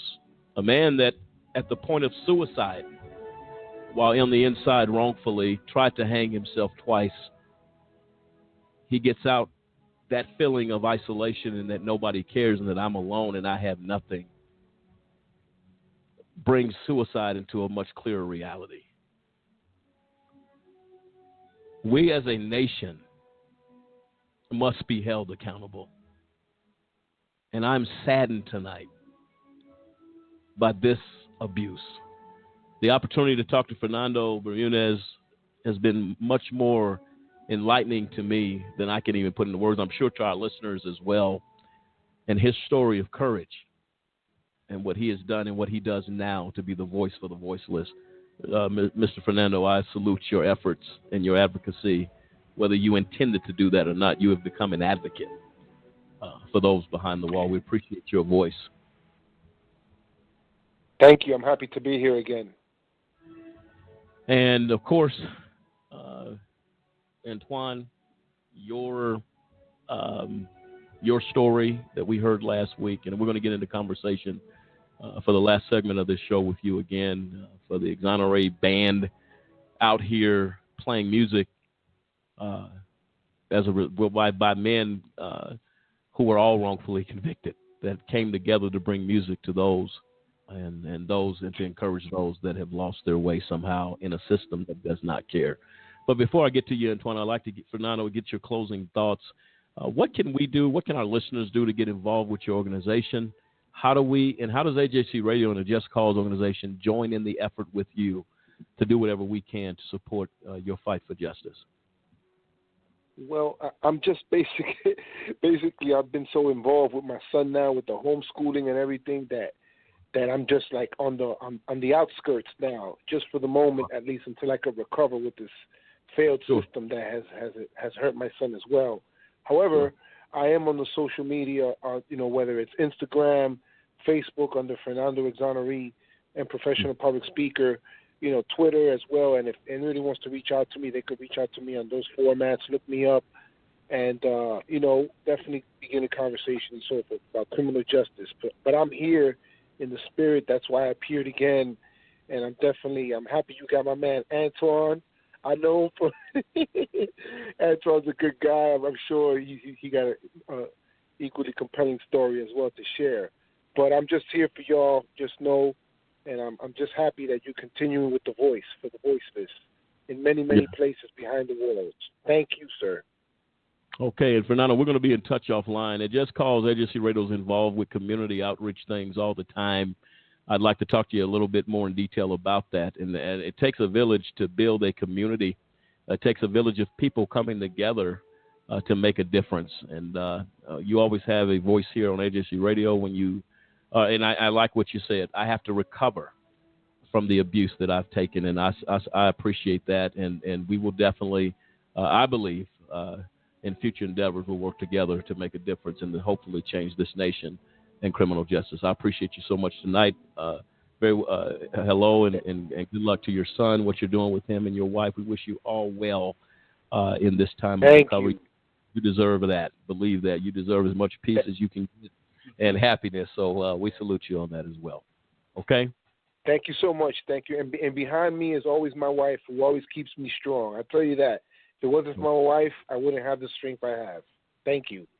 Thank you so much, and we appreciate her as well. You guys have a good rest of the evening. Thank you, sir. Bye. Thank you. And there you have it, Fernando Bermudez. Boy, he's been through it. 18 years of his life taken. And he says that, you know what? He needs a little R&R, a little relaxation and recreation from that abuse that he suffered. I'm so happy for him and what he's doing to be a voice. Antoine, are you still with us? Yes, you're with us? I'm right here. Okay, Antoine, thank you so much for your patience tonight as we have this show has taken a turn really of outrage, to be honest, in a good way. Indignation, if you will, from what we're hearing. And then Fernando says he knows who you are. So, Antoine, we talked a little bit last week about your situation, just as compelling as Fernando's and what you have endured as a result of a system that failed. We're really happy to know about the exoneree ban. That was, I thought that was such a positive thing, that people have the state of mind after such abuse to come together and collectively do something positive. I salute you for that and your efforts and what you're doing with that as well. Tell us a little bit. Yes, Antoine, tell us a little bit. We talked a little bit about wanting to hear from you on some of the horrific things. This is a question that I asked Fernando. I'm going to pose it to you, that if you had to pick situations and things that happened to you behind the wall, again, you were innocent. What stood out to you, things that you saw or went through yourself personally as a result of being innocently locked up, if you will, behind the wall? What's some things that have left an impact on your heart? Well, like Fernando, I can start with I was jumped on by maybe 6 or 7 security guards, because he said I didn't move fast enough. And, abused physically, emotionally, and mentally every day. My family being mistreated when they come on a visit. This is just in the county jail, not even to the penitentiary as of yet. But I've been stabbed in the penitentiary. I've been in numerous riots to no fault of my own. Just things break out, and you just got to survive it. Right. Like Fernando, man, and yeah, let me say to that brother, that's a very, very great young man, and that son of his is going to be a greater young man because with the dad he has tenacity. And that brother, man, has put his whole heart in trying to help change other people's lives. Even though he is suffering what he's suffering, that's how we repair ourselves, by reaching back and giving back to society of people who really don't understand what you go through. So I want to applaud him. Yes. And saying that. And as well as you guys, because this platform is so needed, because there hasn't been really any other things that you give an exoneree an opportunity to voice his life situation as it stands and as it stood as far as being in prison. But when you talk about the horrific things, you get up in the morning going to visit your family, and your cell next to you, you see a young man who's hung himself at 4:00 a.m. just because he can't take it anymore. Because he knows the door's going to rule at 6, and he's faced with another day of hell in this situation. I've seen that so much to where I never thought about taking my own life, but I've thought about, how do I get this over with? How do I go out here in this yard and make this God shoot me to rid me of my misery? How do I do this? How do I go out here and say, hey, man, I had enough. I got to do something to make this man shoot me. And he's definitely going to shoot you. Yeah. I couldn't bring myself to hurt myself, but I was in so much pain. I was in so much, and my life was ruined, man, And that's one of the things that I know your talk show has. It helps us repair one another, because when guys can talk about it, you can make some change. You can get some responses from people who can say, hey, man, I heard you on the talk show. Like I told the young lady, send me a check. Send me a check and wrote a beautiful, and I took a picture of this check. And this check is going to forever be in Life After Justice, because this is what it takes. It takes a kind heart to realize that things are going on in this country that we don't understand. And how do we learn about it? And so those are some of the things that I suffered being incarcerated. And I think the heavy side of that, Antoine, is this to me. This is very emotional.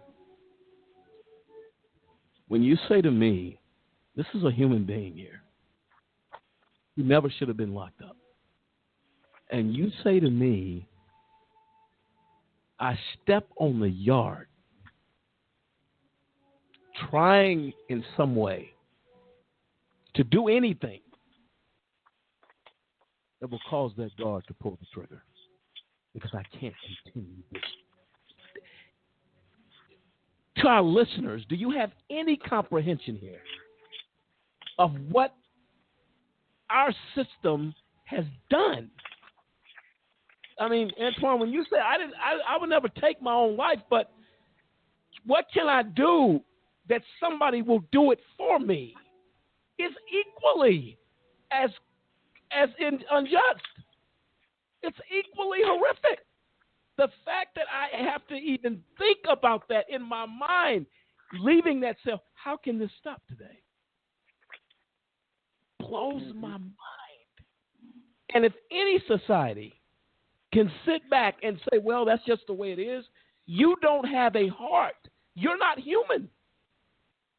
You don't understand. But because the society has said, if you go to jail, if you go to prison, throw them away. They don't count anymore. And throw away the key. Yeah, they don't matter. Somebody comes on the news and says, well, somebody died at a riot at a prison today. It's being investigated. Next story, a sale on Cheerios at your local grocer. Doesn't matter. Where you should be troubled that a riot broke out and someone died. Doesn't matter. You know why?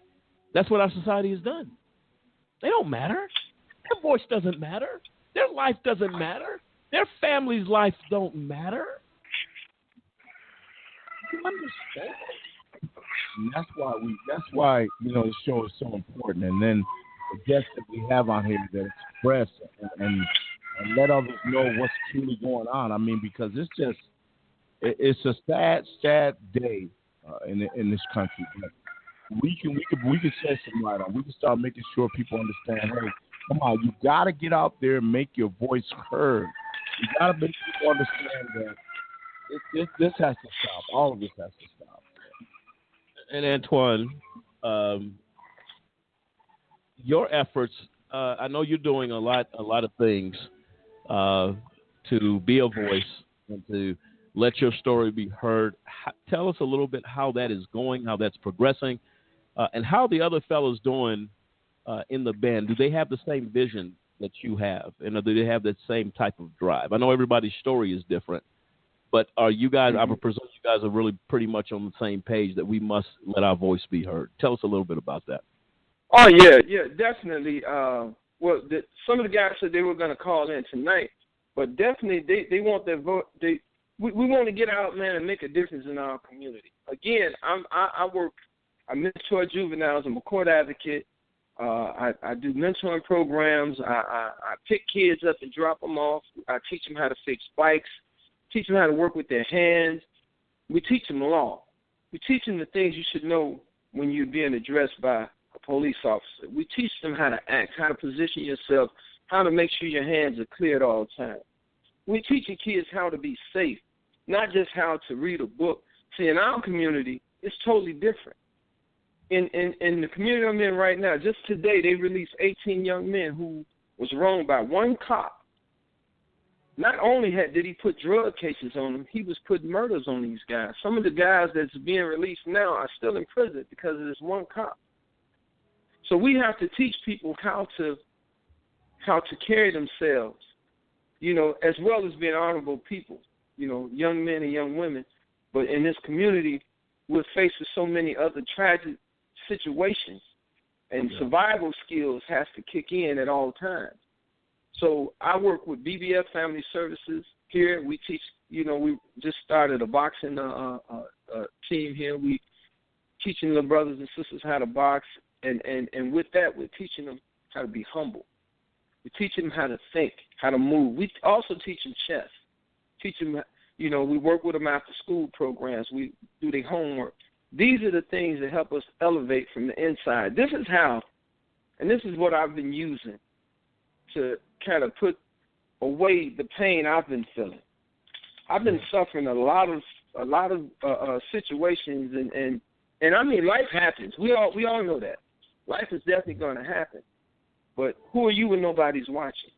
You know, are you crying in your own, in your own hands? You have somebody to support your back? I'm fortunate. I have great people in my life today. I had great people in my life, when I got out of prison, because they gave him $50. They kept $48.72 of my money. I never saw it. So at least he left there with something. I didn't end up with a dime, and they put me in the middle of the street on a rainy day, and I stood there in the rain for hours trying to figure out how was I going to get home. But fortunate for me, people knew me, pulled up and gave me a lift home. So the system doesn't care about you. They'll spit you up and they'll throw you out.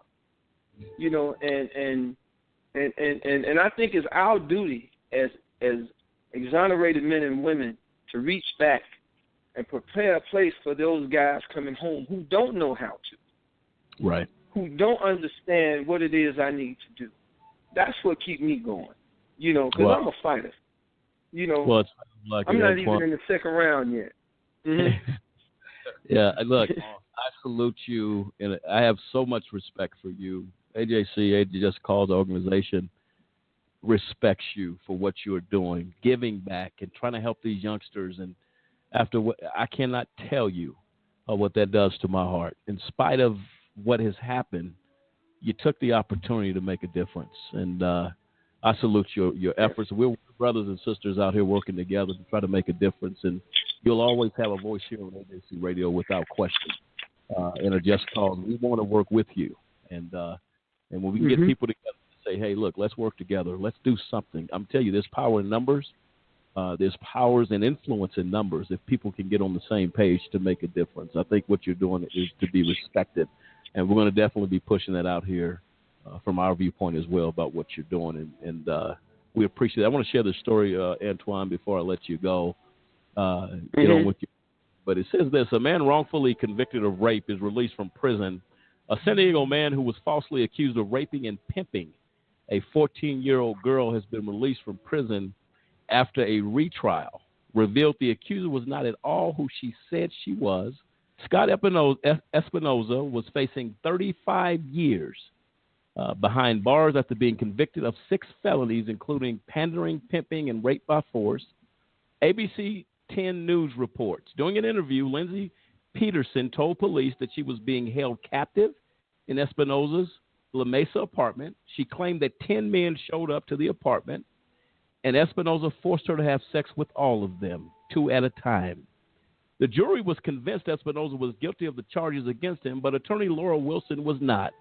Further investigation revealed that Peterson was not at all who she said she was. She told police she was 14 years old, but she was actually 23 years old at the time and had 3 children, none of whom were in her custody. All rape charges were dropped against Espinoza. 4 days later, he was released from Vista Jail and greeted by his father and friends. Espinoza spent 589 days behind bars for crimes he did not commit. But that was not the worst part. The man revealed that his mother, Brenda, became depressed after his sentencing and committed suicide. That alone. You think you can just come back? You got this young girl, a woman, just made up a lie. But this is what we talk about, Antoine, and to our listeners out there, collateral damage of injustice. A mother died, took her life for something that never occurred, that never happened, but the stress of it. Yes, he was exonerated, but 589 days of torture to his mother took her life. This is why the voices of the voiceless must be heard. This is why. Say, well, he did get out. His mother took her life. We got a lot to think about. We got a lot to do. And Antoine, how can folks get a hold of you? I'm gonna bring you back on. I want to bring the Exoneree band on this show. And we're going to talk about it offline. Hopefully we can catch up with one another. But how can folks reach you? How do they get involved? How do we get involved? Okay, I'm at A-Day at bbsfamilyservices.org. You can contact me there, or just you can Google me. Google me on Google. I'm all over the internet now. We all over information about the exoneree ban. Okay. There's just so many ways, just they can contact me through you guys. However, okay. I'm available. I'm available. I love mentoring. I love talking to these kids. So if anybody needs that, I'm here for that. We appreciate you, Antoine. I'll be in touch with you online. Thanks for your voice tonight.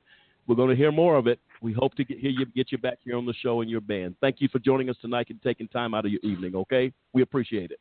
Thank you for having me. I appreciate you having me. Okay, we'll be in touch with Peace. you. Thank you so much.